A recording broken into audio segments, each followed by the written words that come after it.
the social effects of being, quarantined. Let's talk about that because we were stuck in the house with each other for months. But we like each other. Yeah, but a lot of relationships. I mean, remember I receiving. guess you really truly learn someone when you're stuck with them for a long time. I think that's a mental issue with you because if I'm in my house is my castle.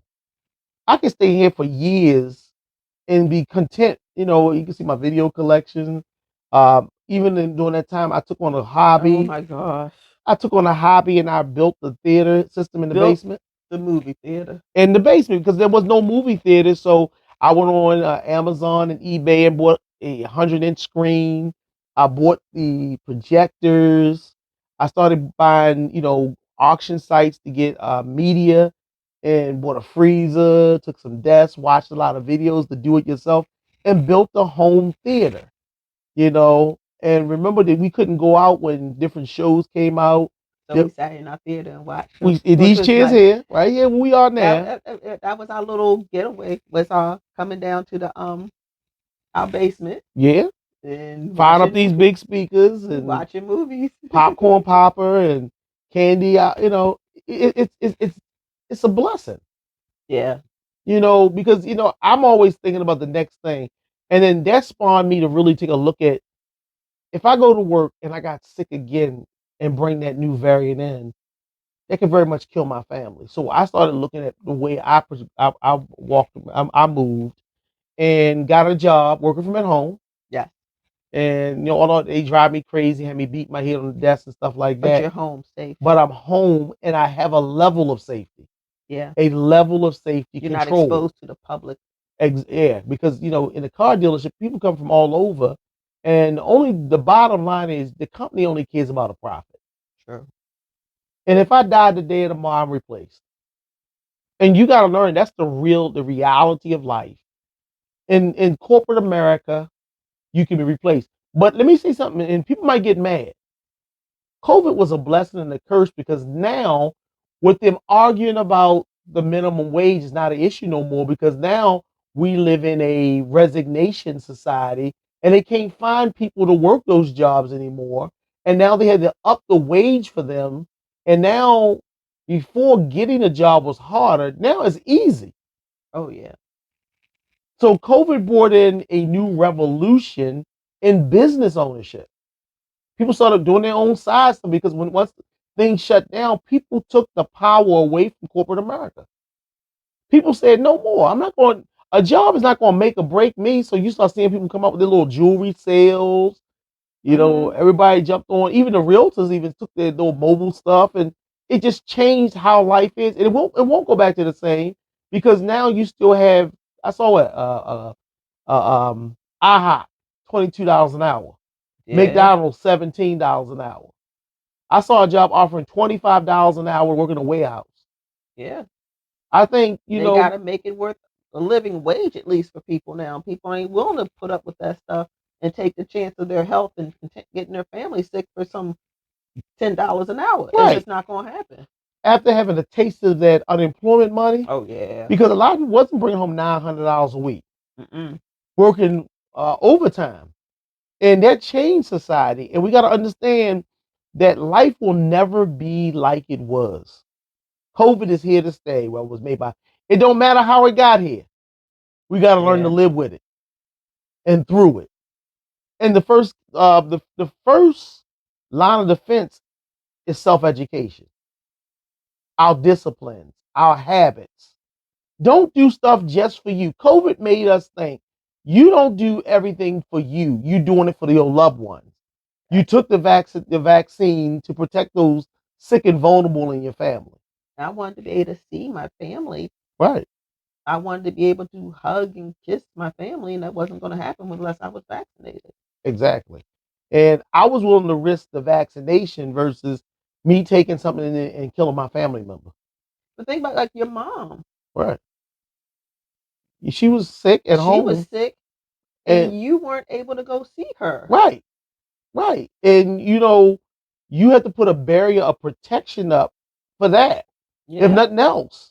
Because you can't live selfish in a pandemic post or pre-pandemic society Because if you do, you can take some lives with you.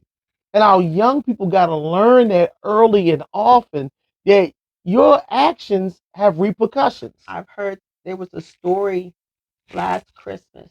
Mm-hmm. Unfortunate young man came home from college, went out partying. Yep. Came to the family gathering for Christmas. Yes. And got family members sick. And I think it was either his mother or father passed away. There's a couple of family members died. Yeah, a couple of family members had passed away and became very ill. He was asymptomatic, but he got other family members very, very ill because he chose to go out and party with a bunch of people and not take those precautions. They're still doing it. And I'm telling you, everybody, listen, if you have to travel out of town, when you come back, take a test in quarantine. To take the test and still go about your normal way doesn't do that, because you can get infected. You could be not positive when you take the test, but get contaminated after the test. If you travel out, quarantine yourself. Because now, because people don't realize, if I live with somebody and I catch it, I can destroy their holidays and their life. You play on people's livelihoods. This is post, quote unquote, post pandemic, but your actions still have repercussions. And in a season of entitlement, people believe they're entitled to do whatever they want and can use any excuse for why they did it. To me, I don't even think it has to be with traveling. It's just, you just out there knowing that you're out and about around people like that. You've got to take precautions. Well, if you're leaving your house, you're traveling somewhere. Yeah. You're around people. Like when we came back from Florida, one of my son's teammates, he went back to school one day. And because there's someone else in the classroom came down with COVID, he won't be back in school for the rest of the year. Right. Because of that. His school is, his class is virtual for the rest of the school year. Right, because people don't understand. You got to look at the big picture. You know, you got to start reevaluating homeschooling. Yeah. Until this thing can get some type of control, because just when you thought you were over the first, then come Delta. Then I called it Omarion. I keep saying Omarion. I know it's not Omarion. I got an icebox. But I keep calling it Omarion too, but I can't. Omicron or something like that. Omicron. Yeah, whatever. It's Unicron. That sounds like Optimus Prime. Yeah, Transformer. Yeah, it's whatever it is, but I call it O.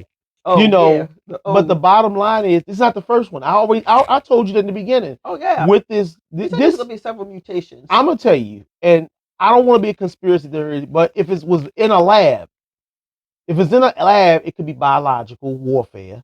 But this is the perfect disease. It's the perfect disease.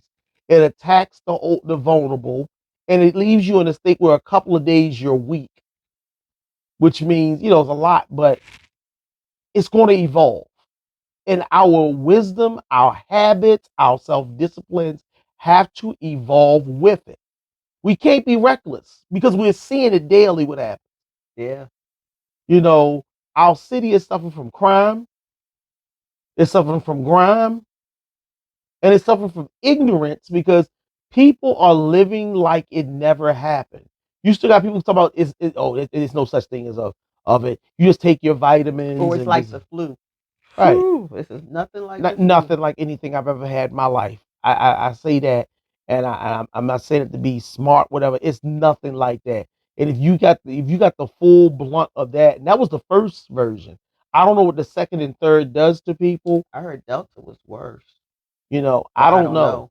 But we have to take precautions for our loved ones. Thank you for tuning into The Bradbys Show with your hosts, Matthew and Candy Bradby. Please subscribe to this channel, click like, and share this episode. Tune in every Monday on your favorite podcast platform for new episodes. If you liked this show, please consider becoming a partner today. Visit www.thebradbys.com for more information. Do you have a question or great show topic? Join us on your favorite social media platforms: Facebook, Instagram, Twitter, YouTube, and LinkedIn today at The Bradbys. And as we sign off, please remember there is nothing more powerful than a made-up mind. A successful relationship is a choice. Goodbye for now.